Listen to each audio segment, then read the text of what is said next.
Alors d'abord, avec vous, on va essayer de savoir précisément de quoi on parle. Quand on dit des acouphènes, en fait, il n'y a pas un acouphène, il y a des acouphènes, il y a plusieurs sortes. Hein. C'est ça fait quoi un acouphène dans l'oreille? Un acouphène, c'est une sorte de bruit parasite qui en fait que soit un sifflement, soit un bourdonnement, et qui va entraîner donc une gêne permanente pour le patient. Et donc, soit il est ancien, donc c'est quelque chose qui est Ça fait moins- quoi? Psh, non. Ça fait psh quand c'est un sifflement, et ça fait brrr quand c'est un bourdonnement.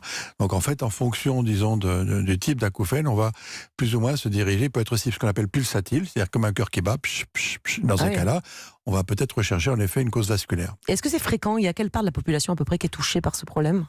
Oh, il y a quand même au moins 5% de la population qui est touchée par ce problème. C'est assez fréquent.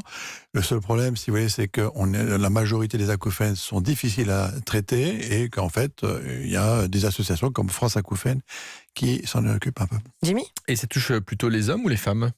Il n'y a pas vraiment de règles, si vous voulez, tout dépend en fait du type de l'acouphène.